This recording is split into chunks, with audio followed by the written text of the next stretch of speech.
Welcome to Igniting Discovery, an AUANews Inside Tract podcast. This series is part of the AUA Innovation Nexus, an ecosystem that connects innovators, clinicians, and industry leaders to advance discovery in urology. In each episode, we hear directly from those shaping new ideas and moving innovation forward. Welcome to AUANews Inside Tract. My name is Johnny Kugel-Mantunos, and I'm the Director of Research at AUA. And today on our Igniting Discovery series, we're talking with one of the AUA Innovation Nexus Showcase winners for 2025, Kevin Eisenfrats. He's the co-founder and the CEO of Contraline. Kevin, thank you for joining us. Thanks for having me. So for the listeners who might be new to Contraline, can you give us your elevator pitch? Contraline is a biotechnology company at the forefront of male contraception. So right now, there are only two contraceptive options for men, condoms and vasectomy, while there are dozens for women. We're aiming to change that. We actually are working on two different products in male contraception. One is called Nest-T, which is a daily topical hormonal gel. And the other is Atom, which is a long-lasting, non-hormonal and reversible implantable male contraceptive. So both of their products are in clinical trials today and working towards FDA approval process and getting them out to the world. Oh, that's great. Your product has gotten a lot of attention. Very interesting. Can you walk us through what it is specifically, how it works? What is the main difference between, you said one is long lasting and the other one, but in terms of the user, what will be your target? Yeah, so just like with women having access to dozens of options, IUDs, pills, other implantables, etc., we believe that men are going to also want multiple options to choose from, right? Your younger guy in his 20s may want an option that's quite different than a man in a monogamous, married relationship in his 30s or 40s. And so with both of our products, as you mentioned, we have Nest-T, which is a daily use product, meaning that someone has to do something at home every day. In this case, they apply a topical gel on their shoulders and upper arms. It's sort of similar to the topical testosterone products for TRT. But in this case, it contains progesterone and testosterone, nesterone and testosterone, to stop sperm production without affecting his testosterone levels.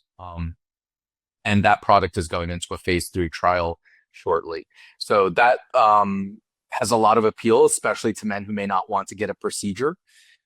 But then our other product, Atom, is an implantable male contraceptive, which is quite similar to a vasectomy, except for the fact that we're not snipping the vas deferens, but rather we're implanting this hydrogel inside. This is a biomaterial, and it works similarly in that it blocks sperm, but it's designed to only last for a few years rather than permanently. And it's also reversible if someone changes their mind a lot more easily than a vasectomy reversal. So that is the perfect option for people who can plan ahead and say, I would love a few years of contraception and peace of mind, but are not necessarily ready for that permanent vasectomy option. That's great. So what was the original inspiration behind developing this technology? Probably have to take you back to, 2010, 2011. I have always been interested in reproductive health, and I was thinking about what are the biggest problems that you could apply biomedical engineering towards reproductive health. And I sort of realized that how is it possible that, the pill has been around for women since 1960, but yet there is no option available for men really besides condoms. And so at the time when we started, so I started Contraline in 2015, and it was really the first venture-backed male contraception company. At the time, there really weren't that many options in development, and all of them were in academic labs or in nonprofits working on this. Big pharma was not quite interested at the time in this area, and so really, Contraline was pretty ahead of the curve there in terms of recognizing the unmet need and getting a head start on working in this space. That's great. It's very interesting. What drive you to start your company, and it represents a new category of male reproductive health. So talking about innovations, since this is Innovation Nexus podcast series. So innovation in the reproductive health, especially male contraception, can be challenging, like you have been experienced in your path, in your journey for your company. What were some early scientific or early engineering hurdles that you had to overcome? Well, what's quite interesting is, and I'll talk about one in the very early days, given the urology audience. Um, so when I started the company, and we were working on just the Atom product, which was our implantable male contraceptive, I actually didn't think that we would have to create a brand new material, like an implant from scratch. I thought that there already were products that we could kind of take off the shelf, put it in the vas deferens, and they would work. And sort of the big innovation for us that we were thinking at the time was doing the whole procedure non-surgically. So rather than making a tiny incision and exteriorizing the vas deferens, we wanted to do the whole thing kind of like using ultrasound percutaneous guidance, and therefore it would be non-surgical. But then very quickly into the company's history, we basically realized there was no material that we could take off the shelf that would be safe and reversible and effective.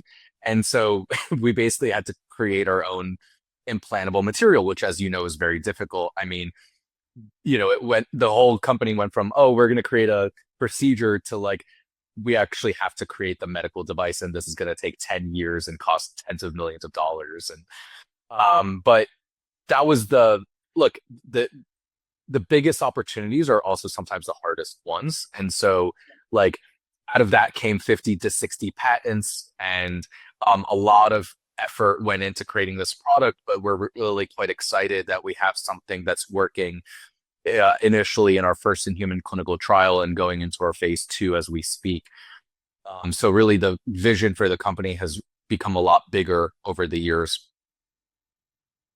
That shows a lot of resiliency when you tackle a problem thinking that you're going to be able to repurpose, and now you find yourself creating something brand new. That's fantastic.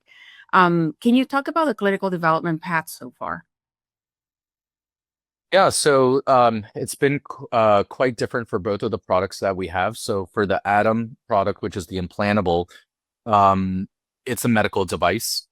And so we've done a first in human trial in 25 patients. We ran that trial in Australia, which has great clinical infrastructure. It's been a phenomenal place to do early clinical trials in.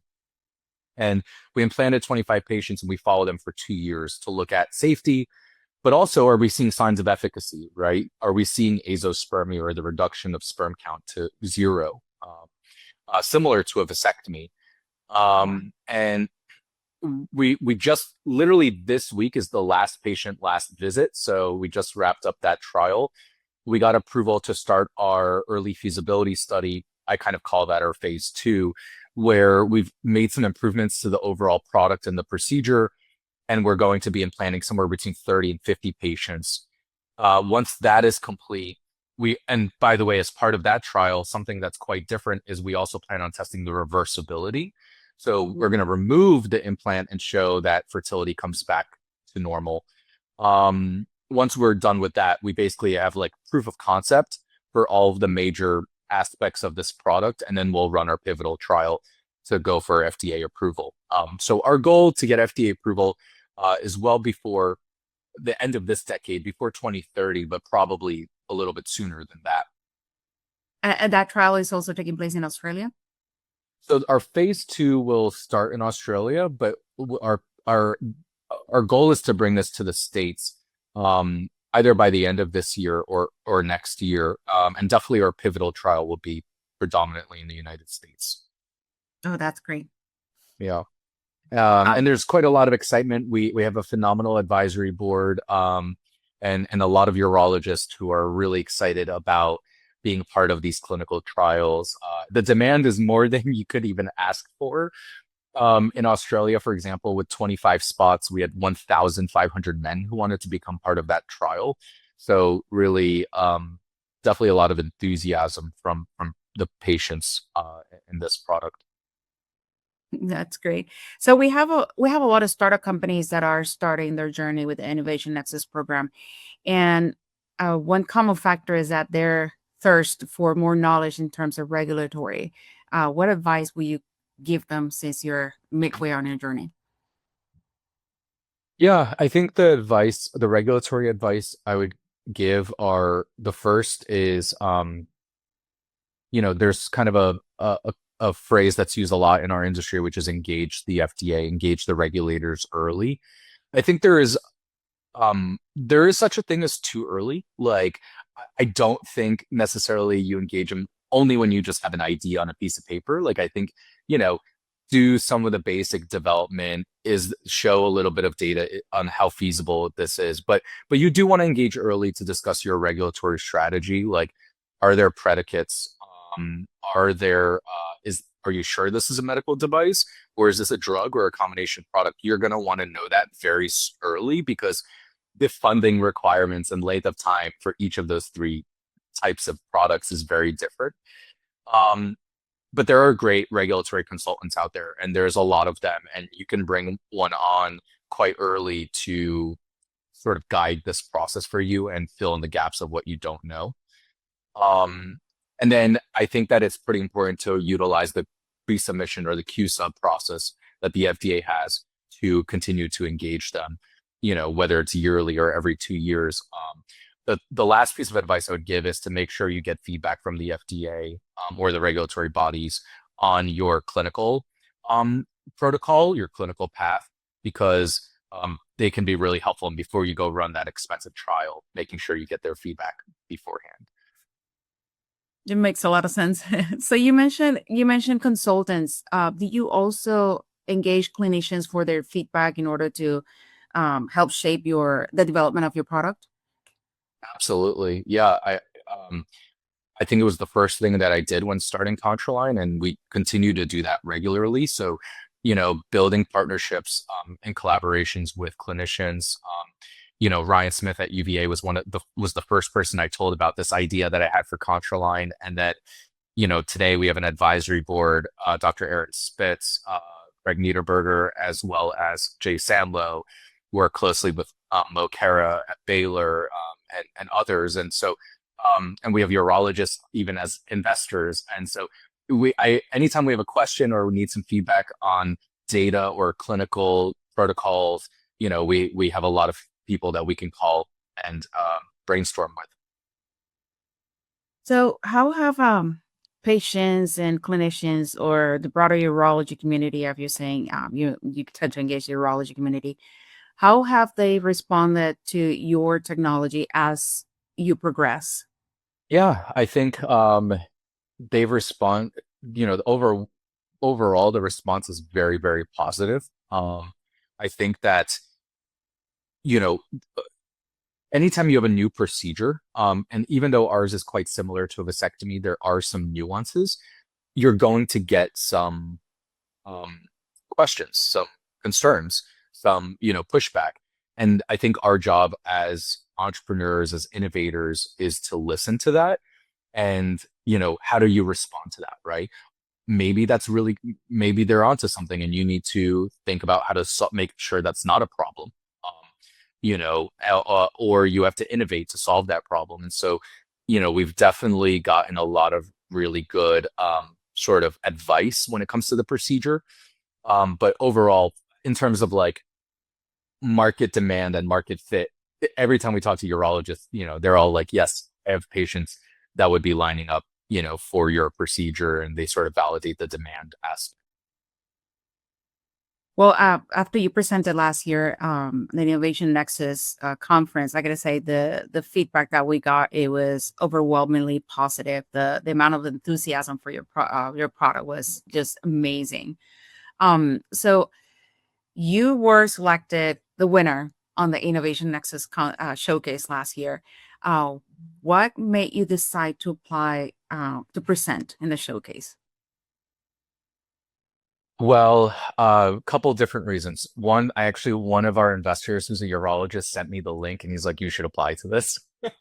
So that's how I found out about it. And then I actually, when I started looking into it, I was like, wow, that's, I mean, this is like everything you sort of want because like I'm going to AUA, I go to the conference every year, but there's a lot of the big companies, the big players in the space. Like, who are the small companies that are really doing some really cool innovation? And so the fact that there's this platform out there for companies like mine was a no-brainer. And then when I actually came and presented, I was like blown away because I was like, I did not expect there to be hundreds of people in the room, and just like potential new collaborators, investors, strategics, obviously many, many, many clinicians. So I just love the diversity of like thought in the room. And I don't know. I wish I could do it like every year.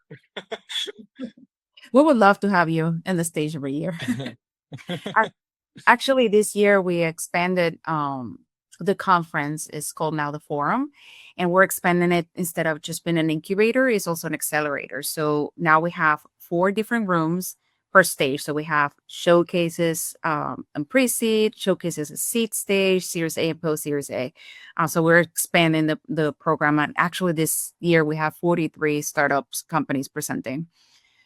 So talking about the 2026 presenters, can you briefly tell them what was for you participating in the Innovation Nexus program? Did anything surprise you? What stood up about the process?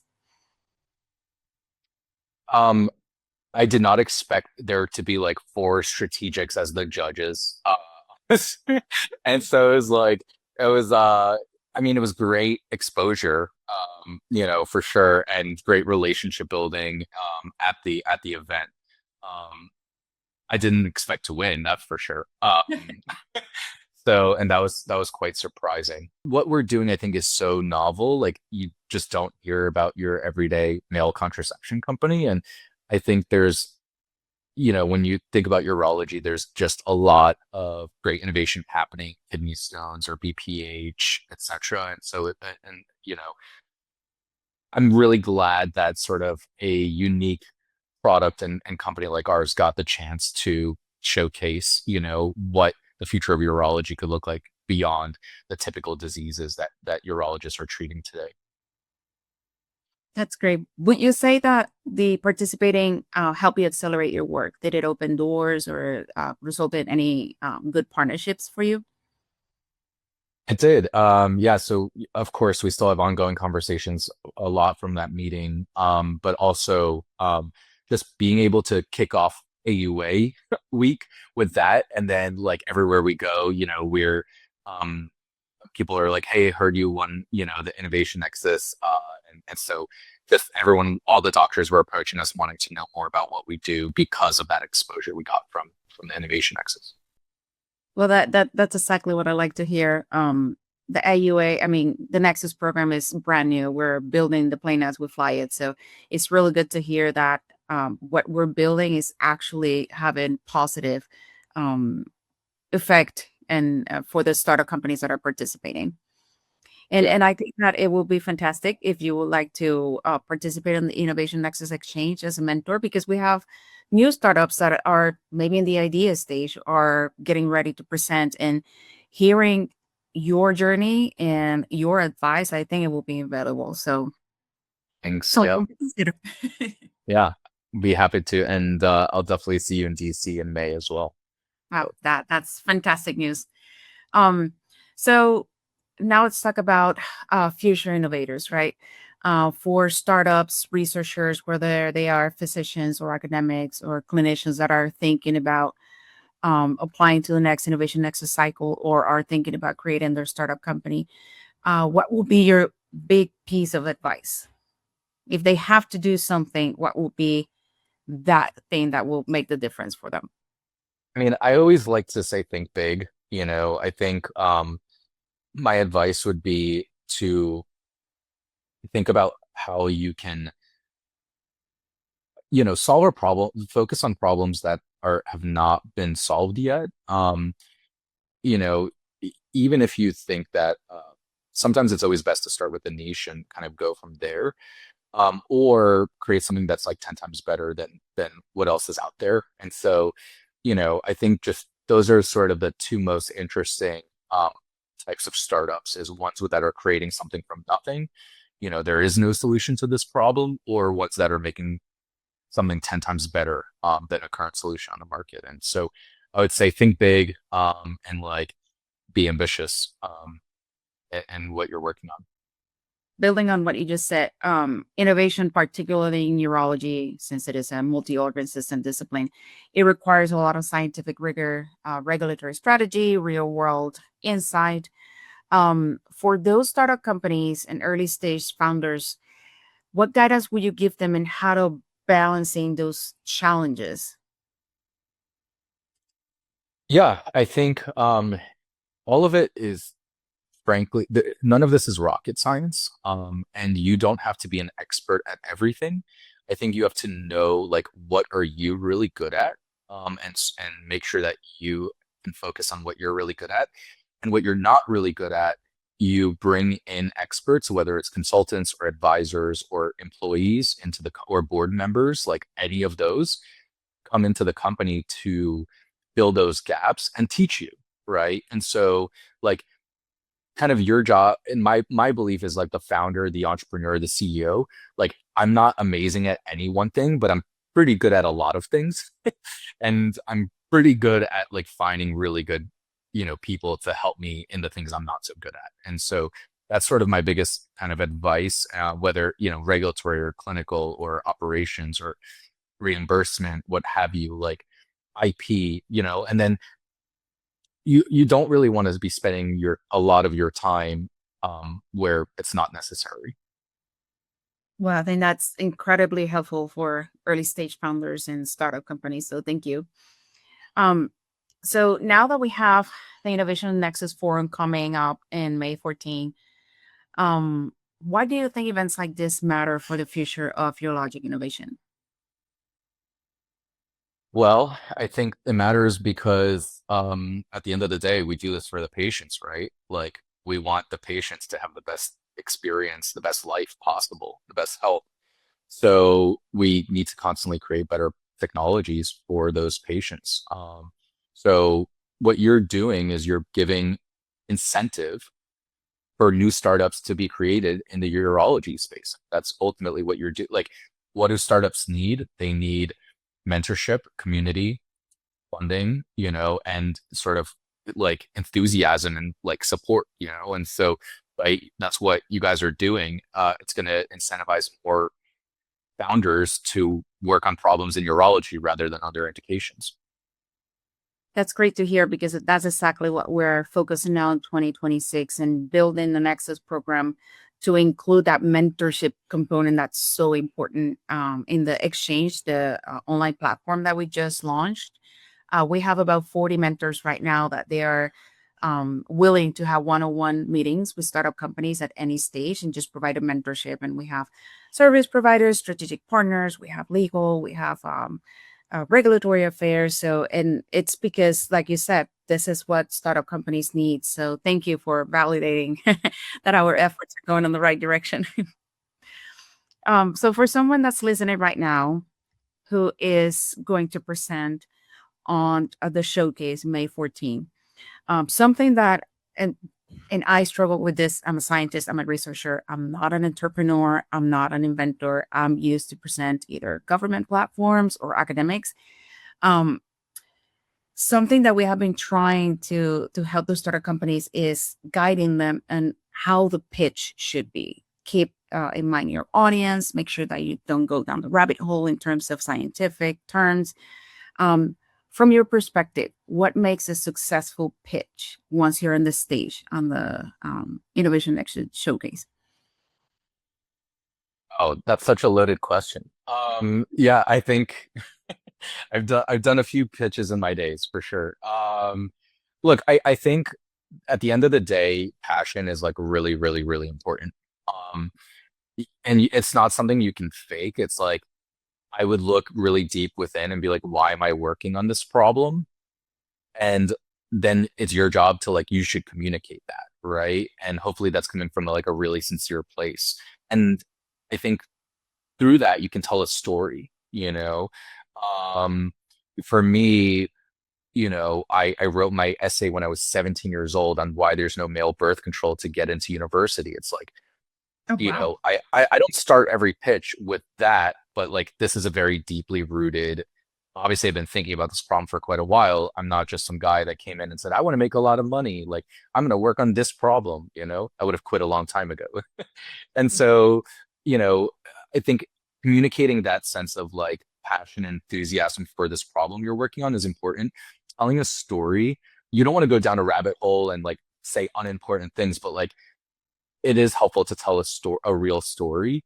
I think like knowing your numbers and communicating that simply and effectively is really important. And I also think you always need to show traction. Now, traction can look like so many different things. We got this amazing data in preclinical or clinical model. We have sold this many units. We have partnerships with XYZ. Like all of those things are different signs of basically traction. I think at some point, like, I think people want to hear how big, what your idea is, how important it is, how big can it be? And then like, what are you actually doing to show that you can execute, which is basically a form of traction. I think if you have all those different things, there's also other little things like how strong is your team? Why are you the right people to do this?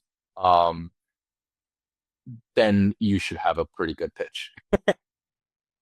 Well, that's fantastic advice. And for the startup companies that are listening, they should take it at heart. You won the showcase presentation. So thank you for sharing that. So what makes you excited about the future of Contraline and the field of male reproductive innovation, like more broadly? Well, I think what excites me, is that it's right now, about 3/4 of all couples rely on female birth control, right? So there's inequality in terms of who is focused on birth control today. Now that makes sense given that female contraception came to market. There's a lot of options. Also, women, frankly, have to deal with the pregnancy, right? But I think it leaves 50% of the population out of the equation, right? And it's not really fair because I think a lot of men in today's day and age want to step up and help their partners out. And they also want to know about their own health, like, am I fertile or not at any given time? And so what I'm really excited for, and the biggest challenge for Contraline, is going to be, how do you change that script, right? How do you revolutionize the entire birth control field, which for the last 60 years has painted it as a woman's job, to get men more involved and realize that even though I am not the one to get pregnant, I am equally responsible for that. And so, like, I don't know, that's a big sign for us, but that's where my mind is at these days. Well, that's very powerful, and I agree with every single word you said. So we're very excited from the Innovation Nexus program to be a part of your journey and to continue supporting you. I hope that you continue to be an active member in the Innovation Nexus. And yeah, I can't wait to see where Contraline goes.